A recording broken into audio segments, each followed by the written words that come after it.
What's going on, everybody? I am Bill Rom. I'm Josh Shapiro. And welcome to episode 2 of the Highlife Reel. How was your Thanksgiving? It's good, man. I spent it in North Carolina. I didn't see you guys, so... I know. It was weird you being gone, being away.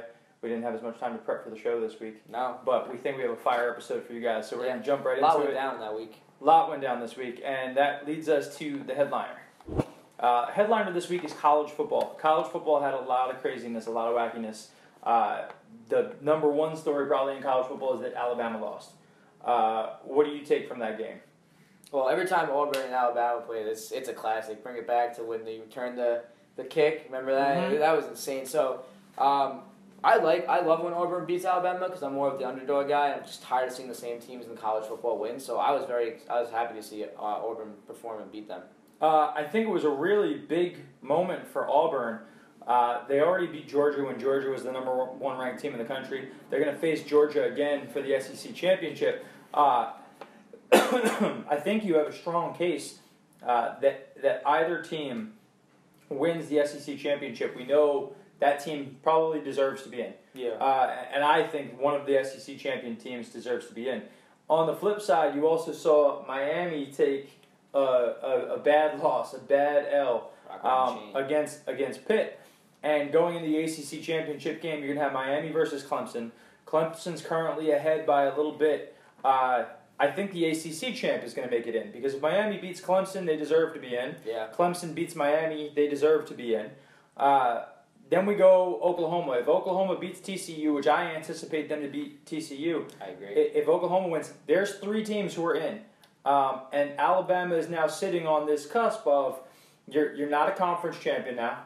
Because you're not even going to be the second-place team in your conference. You're going to be the third-place team in your conference. Yeah, you only have 1 loss, but it's going to be fresh on people's minds. And when everyone's playing in championship week, when everybody's playing their championship games, there's going to be no Alabama. And Alabama, the strength of schedule, we keep getting talked about that. It wasn't that great. So, that factors in. Every single thing factors into the mind of the polls. And I think that then comes into the wild card of it all. And I think it's the big conversation that I have. I think no matter what, in the Big Ten, if Wisconsin beats Ohio State, Wisconsin's in. I agree. And that completely takes away anything you can say about Alabama. Because Alabama shouldn't get in over the SEC champ. I don't believe they should get in over the ACC champ. If Oklahoma ends up being the Big 12 champ and they only have 1 loss and they have a key win against a team like Ohio State at Ohio State, I don't think that you can look at Oklahoma and say they don't deserve to be in.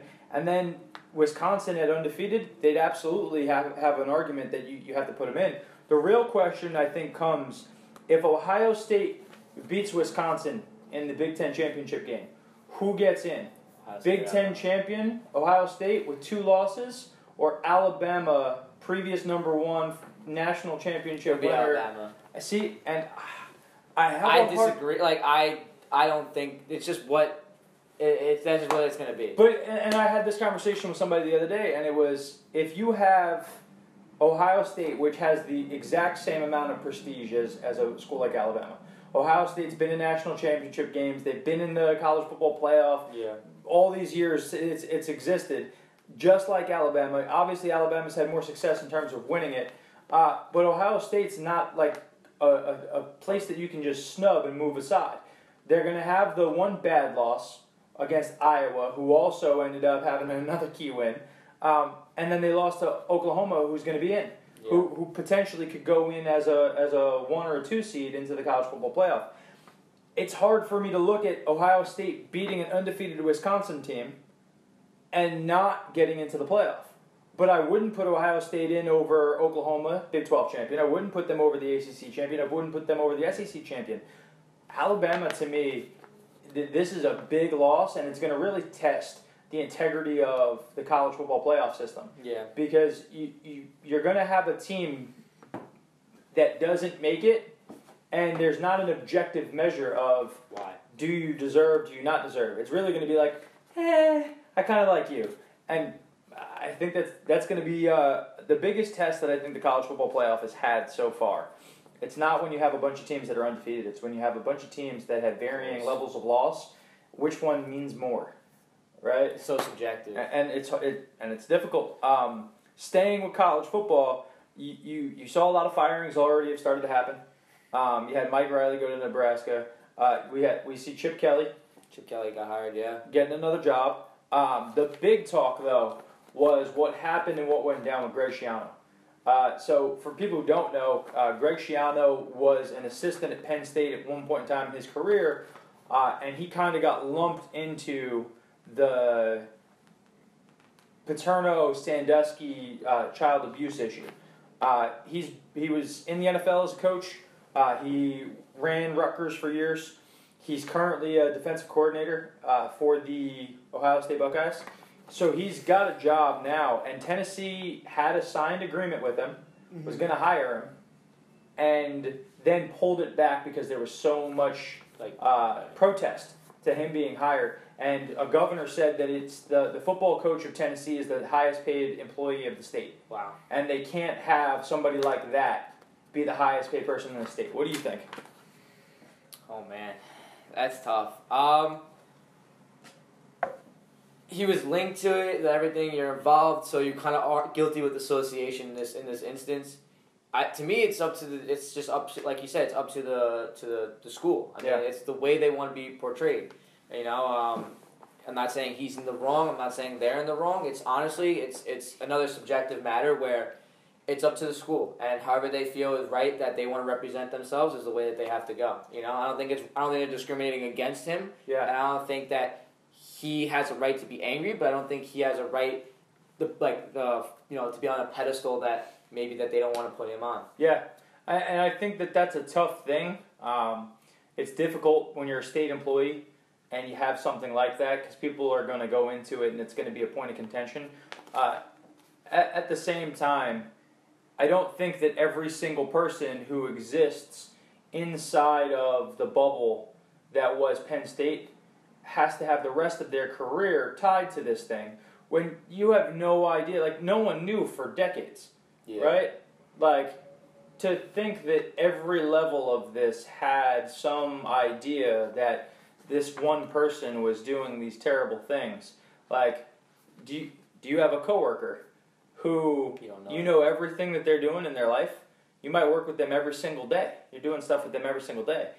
I don't necessarily know everything that they do when they're not with me and they're not doing stuff. So. I 100% agree with that statement. Like, there's so many people that, you know, you hear so many things and you're like, wow, I would have never thought or never imagined. So it's tough. It's a tough situation. I think it's up to the school's discretion, and whatever they do should not be scrutinized in either way. All right. So we're moving on. Moving on to Between the Lines. A lot happened this week between the lines. There was a lot of interesting storylines, a lot of interesting stuff. We're going to bounce around. There's a lot of NFL stuff. We're getting Week 12. The first one we're going to talk about is the Aqib Talib versus Michael Crabtree fight. They both got thrown out, so they're both out of the game, ejected, 0 fantasy points for Michael Crabtree owners out there.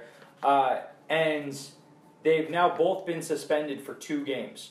Which is when you really look at it, it was 3-game suspension for a fight on a field, which seems pretty harsh for a fight.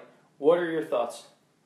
Well, one, I feel like I haven't seen. I don't remember a time where there's been so many like key fights with AJ Green and just I don't you know maybe just this year, but I'm not used to seeing there's punches being thrown this year in the NFL, and you're not used to. I remember guy from the corner from the Tennessee Titans. When he punched the guy in the corner. I forgot his name, but he punched the guy. I'm just not used to seeing it, but I do. 2 games sounds like a little, but in the NFL it's a lot because there's not that many games. So, I mean, do I think it's fair? No. I think maybe a 1-game suspension would be fair. You know, and kind of leave it at that. I mean, I don't know how you feel about it, but I think that the bigger thing is Aqib Talib ripping Michael Crabtree's chain off, and I know there's a lot of people joking around about there that he's gotten his chain stolen twice now. But with a fight like this, like you see and you look at it and you say, hey, there's more fights. I think a lot of the times you see linemen fight.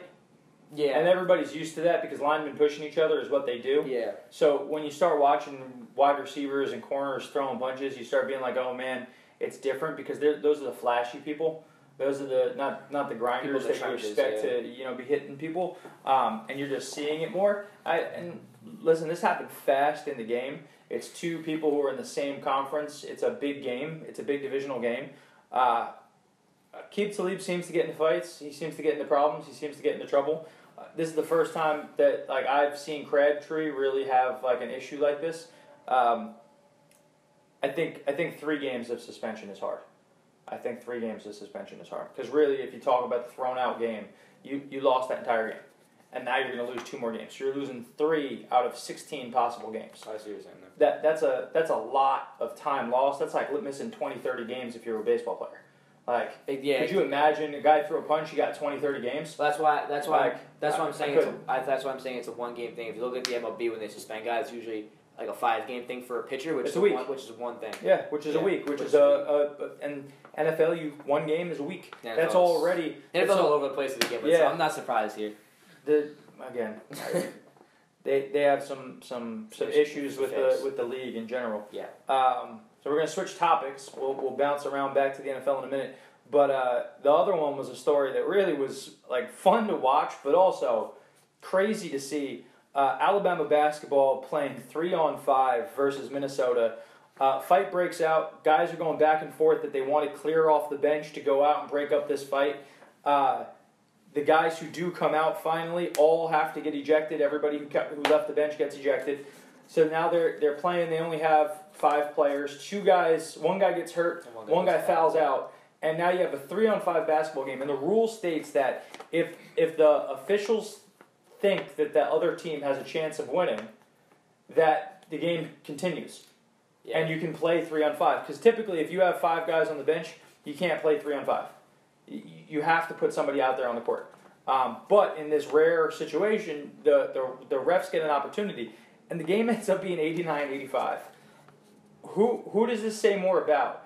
The quality of Alabama basketball or the terribleness of Minnesota basketball? Or do we just think it was a case that Minnesota was playing not to lose at that point and it was an awkward situation? Well, first of all, tough day for Alabama.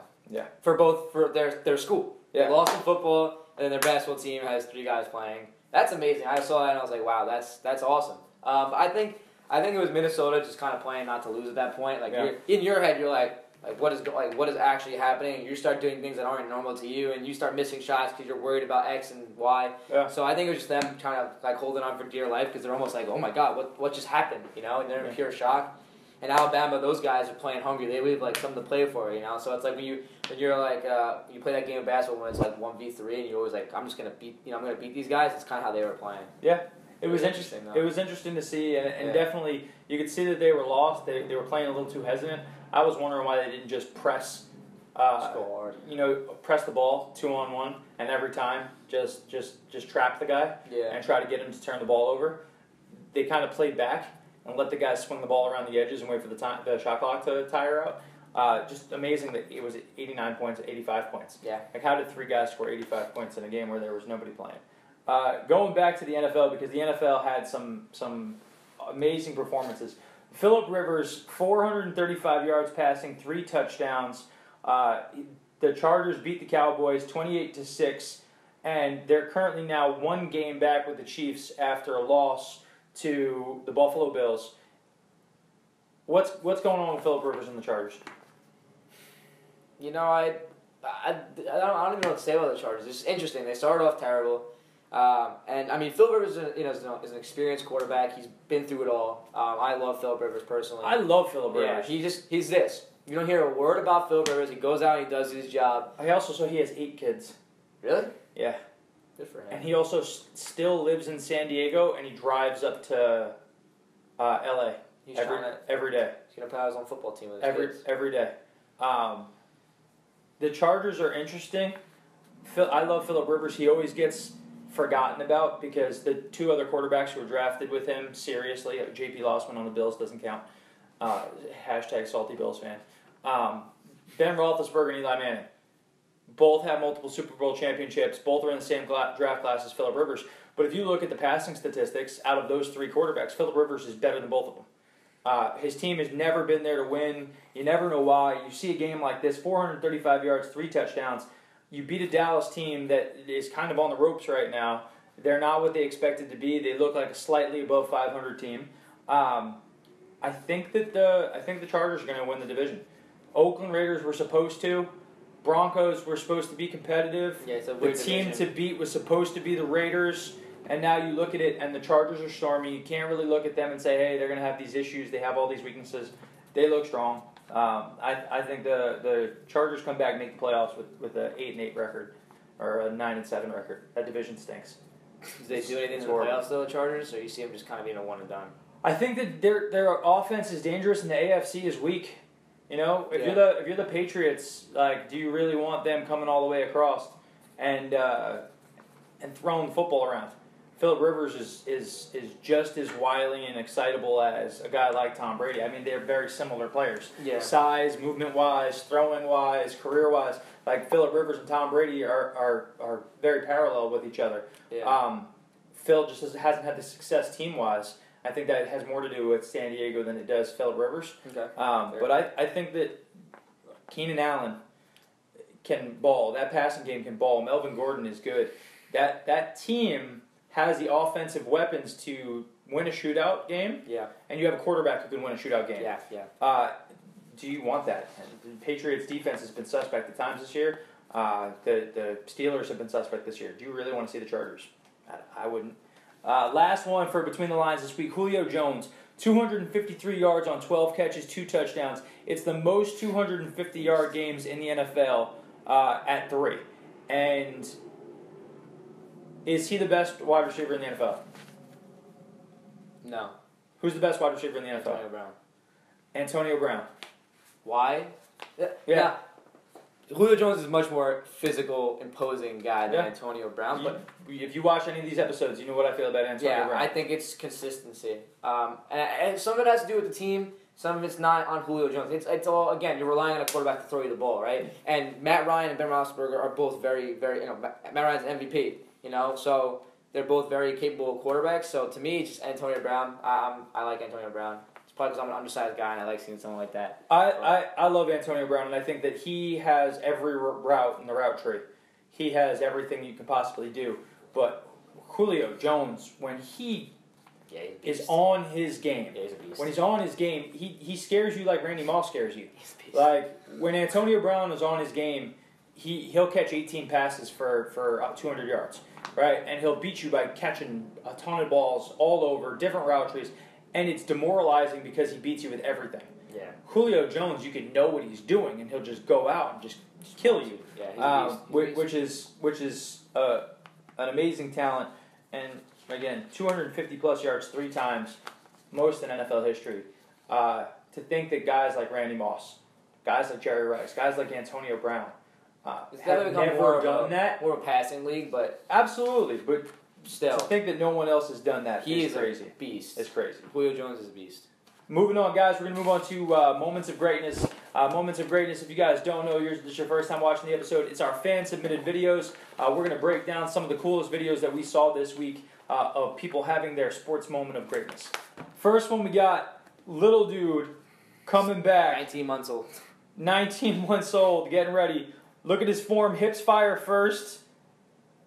That's so hands impressive. Through, money down the middle. I don't want to hear anybody say he only hit it a couple of feet. He's 19 months old.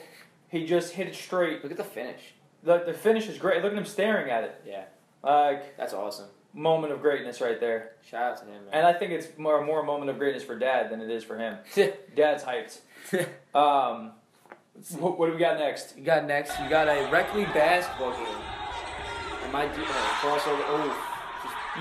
Like in rec league, you got to be careful because you have no idea who somebody is. My man here looks like he's trying to drop the sauce on him the whole time, and he lulls him to sleep. And winning shot too. Winning shot. Not just he violated him for the winning shot. Not just any shot. Off the dome right here. Bang.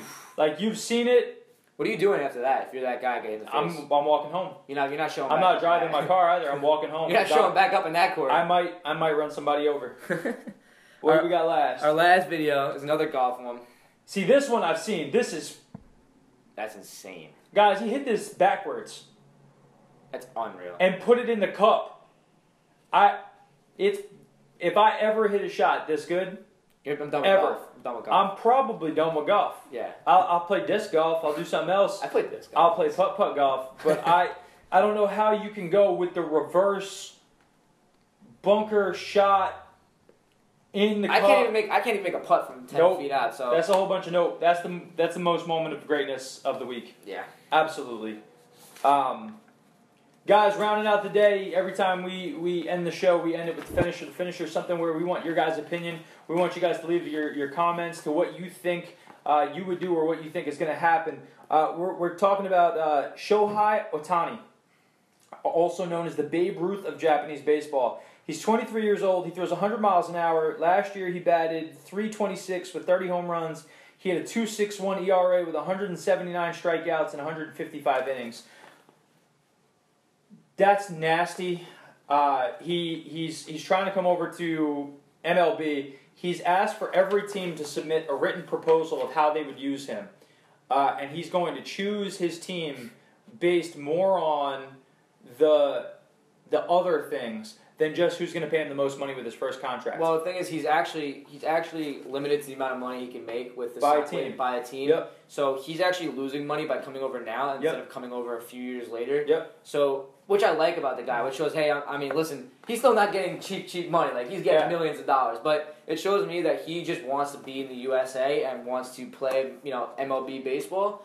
It's going to boil down to the relationship that a team has had with him. And I don't even think this, with him saying, send us a letter, this doesn't matter at this point. It's a little bit, it matters a little bit, but the relationship you've been have to be building with him for years. That's how these players are. But I think that's the struggle is no team is going to be able to go and say, with a one player overseas, this is the guy we're going to build a relationship with. I think it more comes down to what's the relationship you have with Japanese baseball players in general. Have you had other Japanese players on your team? Yep. Have you given other players opportunity? Right? If we're talking about the team that has had a long history of successful Japanese baseball players, we can talk about the Mariners. We can talk about the New York Yankees. Dodgers. We can talk about the Dodgers. You have teams that have had that pipeline. Nowadays, Ohtani's going to come over here and he's going to get endorsement deals. He'll have all these other opportunities to make money. So I don't think that any of that's the bigger thing. What do you think is going to be the biggest factor that gets him to go where he's going? And who do you think has the best opportunity of signing him? So, two things. One, it's, again, how they're going to use him. Is he going to go to the National League where he's going to pitch and he's going to hit on the days that he pitches and also pinch hit? Or is he going to go to the American League where he makes a start and maybe DHs twice a week? And also, So, to me, I think he belongs in the American League where... That's because you're a Yankees fan. But that's where I also think he'll land up. Now, not just because of the Yankees. It's the relationship that they've made. There's been several reports out there that Hideki Matsui has been in contact with him for a long time now, and as well, the Yankees have had shown success with players such as Tanaka and Hideki Matsui. That there's a past, like you said, there's a past connection of what Hideki Matsui, he became the Godzilla. He became the guy in New York. Yeah, and every time Hideki Matsui goes back to Yankee Stadium for the old timers game, he is the guy there. So it shows me that. But what if his hero's not Matsui? What if his hero's Ichiro? If Ichiro reaches out to him and tells him to go to the Mariners. Yeah, I mean, listen. At the end of the day, like I said, I think it's a team. But it's also the team that has the most money in the pool. So the Yankees and the Rangers right now are currently the two biggest teams with the most amount of money in the pool. I don't think the Rangers will land up with the whole thing with Yu Darvish. He's not in Texas anymore, and the way that they traded him, I don't think he sees that as Japanese players are all based off relationships. So with them trading Yu Darvish, I don't see him going to the Rangers. I see him going to the Yankees. Does Ohtani not go to the Yankees because he wouldn't be the guy? Because let's assume that right now he's the number one prospect for any team, for any organization. Sure. He's every team's Mike Trout. Sure. He is this superstar guy. If you go to the Yankees, you're immediately behind Aaron Judge. Sure. You may be behind Sanchez, right? You're not going to be the focal point of that team, and will they have those opportunities that you want? Will you have that opportunity to DH and pitch? Or is the Yankees' way going to be, hey, you're going to do what we say because we're the Yankees and we go along with it? Or does he go to a team where maybe they have the culture, they have the society that he wants, They have enough money for him to go, but their plan and their idea is, we'll let you be whatever you want to be. Sure. I mean, for me, I think that him saying that he's coming over before the money, I don't think he's very. I think he wants to go to a team where he's actually not the centerpiece. I don't think he wants to be the centerpiece of it and become the centerpiece. Like, listen, Aaron Judge wasn't the centerpiece of the New York Yankees. Why do you think he doesn't want to be the centerpiece? Because I think if he was all about being the centerpiece, it would.